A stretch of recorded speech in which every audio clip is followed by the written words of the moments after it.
Because I'm going to explain this to you. I had big dreams. A lot of us have big dreams, big goals. And when you have goals that are maybe outside your reach, you have to know that getting to that goal, you're going to have a lot of bad days, a lot of setbacks. So like when I was losing 106 pounds in 3 months, the first 2 months or first 2 weeks, it's like I was gaining weight. You know, I would lose a pound, gain 2. So I was just failing. I kept failing and kept failing and kept failing. So I had to teach myself how to fail right. And what that means is when I fail, I can't spend much time in that fail zone. I have to be able to get up and get after the next day just as fast, because my goals were just, to be a Navy SEAL. I don't have time to stay here and feel bad for myself for weeks and months and years, because I'll lose that time. So the big thing is know that if you have big goals and big dreams, along the way, failure is going to happen. So how fast do you get up from that? And you got to teach yourself that. But the biggest key to success in anything you do is you got to have an unlimited supply of you. This drive and passion, and it may come from nothing. Like for me, there was no passion, no drive, no nothing. But I had this fire that I'm going to be somebody.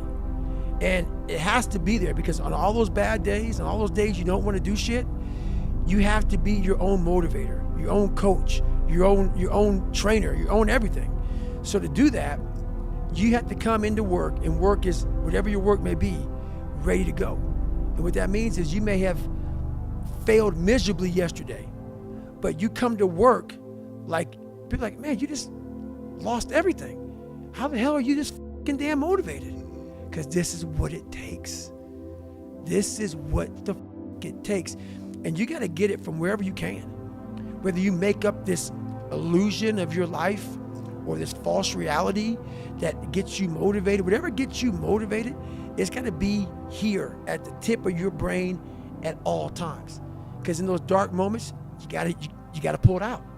So that's the big thing for me, man. I was always fired up at all times. A lot of times I'll be in a 200-mile run or something like that, and I'm all jacked up. Body's broken, mind's broken, spirit's broken. I started to say, what if I can pull this off?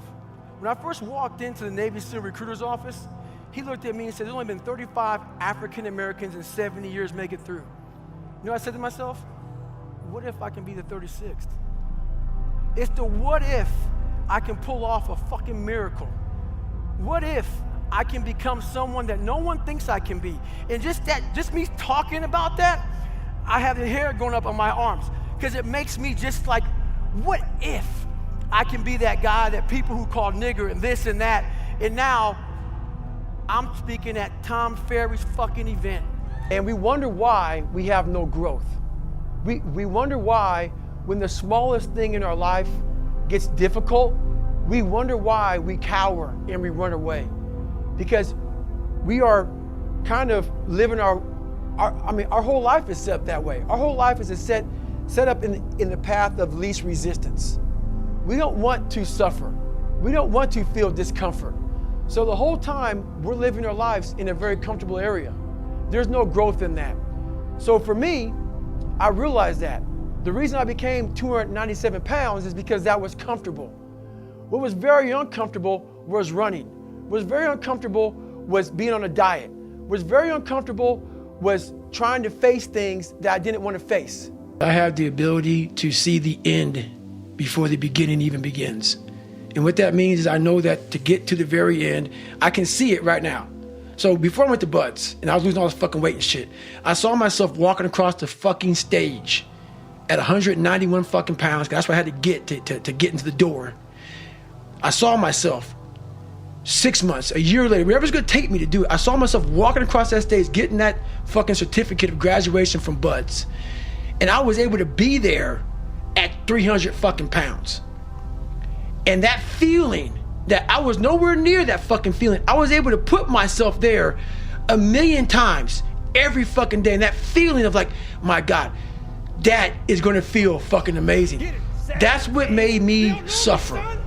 That's what allowed the pain to be real and say, this is worth it. I want to feel, for This fucking next 18 months, it took me 18 fucking months to finally become a Navy SEAL, to finally, just get through buds. 18 months, it's 6 months, it took me 18. That's what woke me up every fucking morning, was I'm gonna put myself through this much fucking pain and suffering for a few seconds.